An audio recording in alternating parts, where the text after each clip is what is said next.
monde. Donc, on se retrouve. Je vous ai vu dans l'épisode 2. En fait, on a parlé de l'otite dans cet épisode-là. Puis j'avais effleuré un petit peu la thématique de collaboration interprofessionnelle.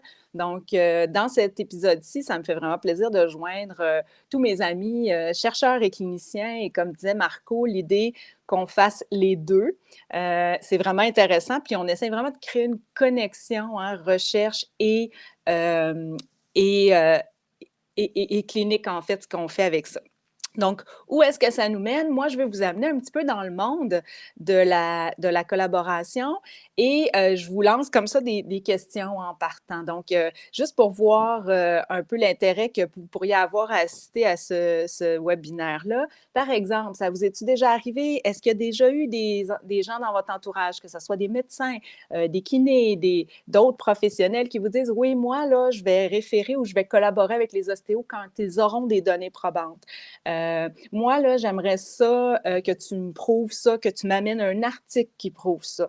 Est-ce que vous avez déjà eu, vous, de votre côté, dire, ah, moi, là, j'aimerais vraiment ça, rentrer en contact avec cette clinique-là ou ces gens-là, mais si seulement j'avais un article, si seulement il y avait quelque chose qui démontre ce qu'on peut faire, qui démontre notre efficacité.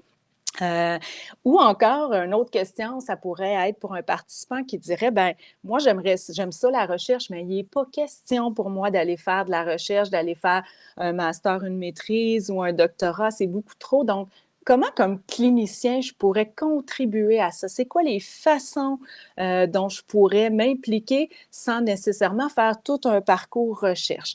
Donc, c'est toutes des questions qui pourraient, en tout cas, amener un plus à votre participation. Et où je vais partir avec cet épisode-là, je l'ai divisé un peu en 3 grandes lignes.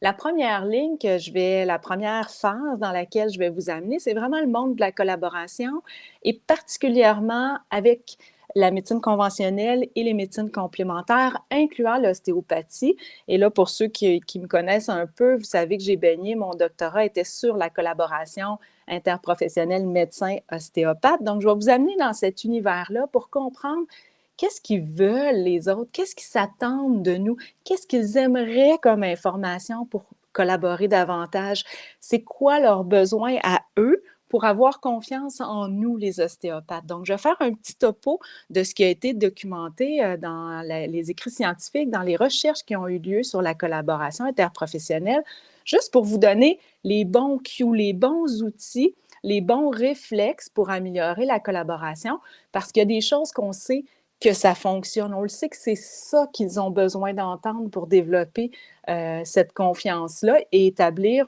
une relation de partenariat. Donc ça va être vraiment la première partie de mon épisode.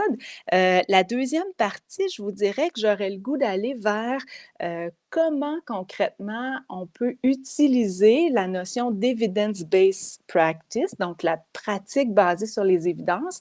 Comment au quotidien un clinicien peut utiliser ça pour améliorer, augmenter, élargir son réseau de collaborateurs. Donc, je vais vous donner des outils très, très concrets, des phrases punch, des structures à utiliser pour avoir un argumentaire qui se tient, même si on n'a pas toutes les données probantes. Hein, Anaïs le disait, en viscéral, on n'a peut-être pas toutes les données probantes. Encore plus que ça, les articles de Guillaume disaient qu'on n'avait pas de données probantes en viscéral. Donc, comment on bâtit un argumentaire à partir de ce qu'on peut avoir en anatomie, ce qu'on peut avoir en physiologie, ce qu'on peut avoir dans certains case studies. Donc, je vais vous montrer un peu comment utiliser ça, comment bâtir vos argumentaires sans aller trop loin, hein, parce qu'on ne peut évidemment pas affirmer hors de tout doute l'efficacité de l'ostéopathie pour toutes les conditions, mais il y a certains arguments ou façons d'amener les choses qui amènent une ouverture chez les autres professionnels, notamment avouer réalistement que pour telle condition, on n'a pas de données probantes, mais voici ce qu'on a. Donc, je vais vous montrer un peu ça. Et le dernier petit bout, la troisième section de ce webinaire-là, va porter vraiment sur ceux qui aimeraient un peu participer en tant que clinicien. Donc, comment on intègre une équipe de recherche si on veut faire un cursus recherche ou simplement comment, comme clinicien, on peut faire un case report qui soit donc une étude de cas, hein, un cas qui a été super intéressant sur lequel vous pouvez écrire, vous pouvez publier et ça peut aider une multitude de cliniciens ou même aider plusieurs chercheurs à mieux comprendre ou à mieux extraire certaines questions de recherche qui pourraient être bénéfiques puis qu'on pourrait explorer plus loin. Puis bien sûr, je vous dirais, la deuxième partie du webinaire va être vraiment toutes les questions qui vous intéressent sur comment, qu'est-ce qu'on peut faire, ne pas faire, qu'est-ce qui nuit à la collaboration, comment utiliser les données probantes, qu'est-ce que vous auriez goût de faire pour contribuer à l'évolution de la recherche dans le réseau. Puis avec mon expérience, là, moi, j'ai trempé un peu partout, autant en enseignement dans le milieu conventionnel de la médecine et de la réadaptation qu'en ostéo. J'ai été affiliée, j'étais l'extraterrestre ostéopathe dans un département de chirurgie pendant ma maîtrise.